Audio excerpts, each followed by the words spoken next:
Hey guys, how's it going? Colin here with Schmidty's Off-Road. Today, we're going to do a little update on the S&B particle separator. If you guys have a Pro XP and you have this model, go ahead, do me a favor, and email S&B and make sure you have some upgraded parts that they have come out with. I've got them sitting over there.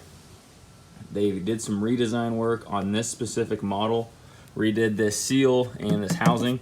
I'm gonna go ahead and get it all taken apart so I can show you guys the actual differences.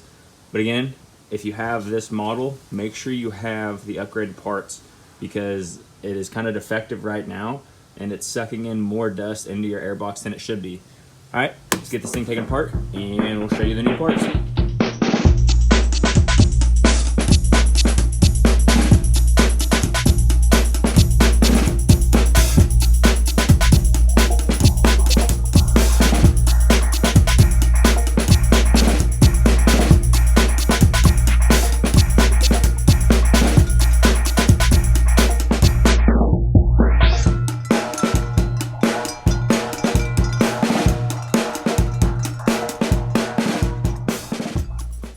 Okay, we got the fender all off.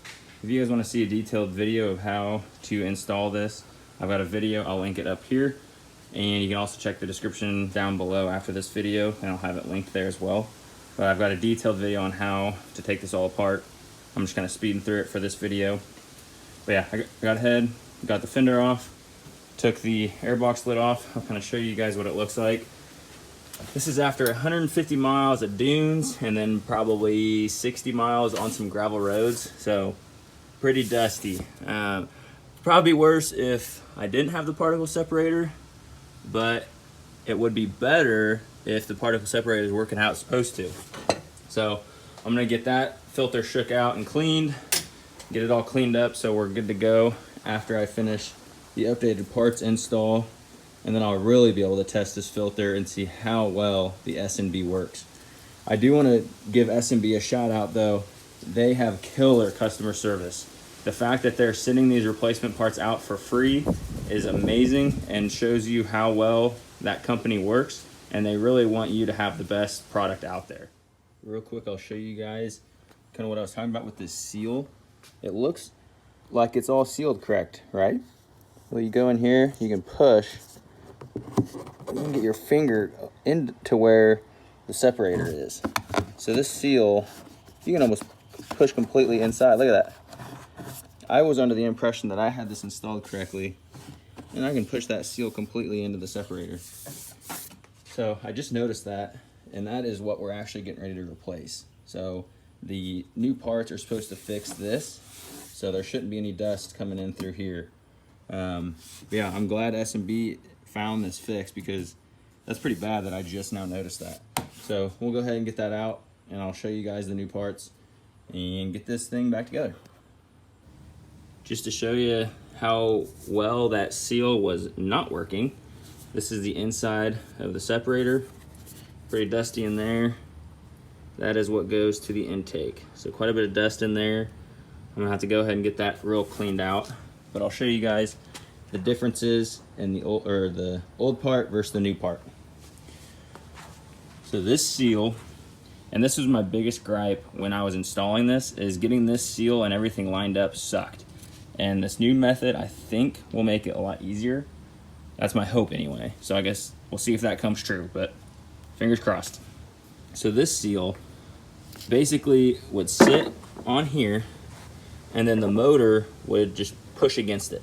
So this little lip would kind of just fold in and that would create your seal.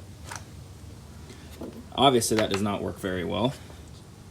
So the new one has this groove in it. I don't know if you guys can see that.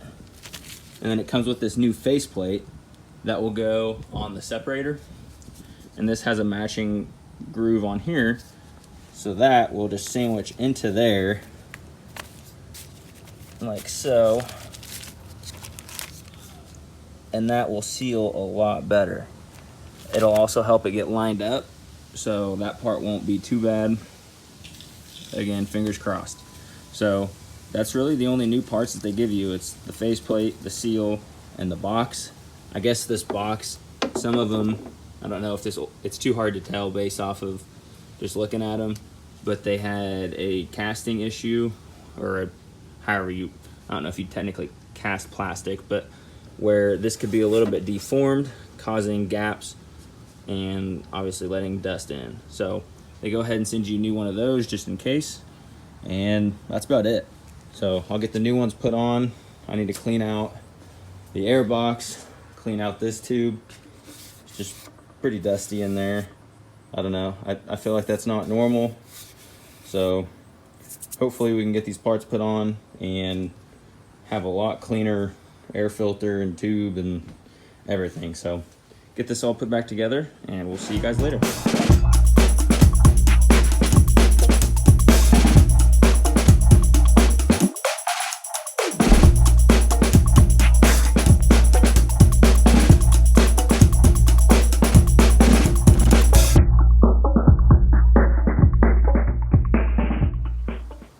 Okay guys, this one is all installed.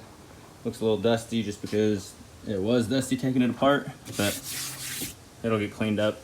So this is my update on the SMB particle separator, and after installing this one twice, the first one a couple months ago and then this one with the spare or the replacement parts, I'm going to go ahead and 100% tell you my final opinion is not to get this style particle separator. Go ahead and get the one that mounts up on the roll cage. I think, and this is not a bash video by any means on SMB, I love the company, super nice, very good customer service, took care of me, nothing wrong with them. I just think with this style of separator where you have this half, the seal, the other half, it just doesn't 100% seal all the way around. I mean, it's really close right there. Little bit of a gap. Everywhere else, it looks really good. I just think it could be done a little bit better. I love the idea of it being like put down in here in the fender, kind of out of the way, very kind of sleek design, but I just don't think it works quite as well as the one up there. I'm gonna go ahead and put some grease around my seal on the airbox. Hope that seals up a little bit better in here. But I mean, at this point, I'm just gonna have to run it and see how it does. Hopefully this new seal and design takes care of the previous issues, and then hopefully putting some grease on the airbox lid will help as well. So I'm gonna go ahead, get this filter cleaned, get the rest of the plastics put on, and call it a day. So again, if you guys have any questions on the SMB filter, or my opinion, or anything else, any other questions, drop them in the comment section down below. And again, if you like this content, please give me a like, subscribe, and hang along with me as I go on more rides and learn more about this machine and tell you guys about it along the way. Thank you guys for watching. We'll see you.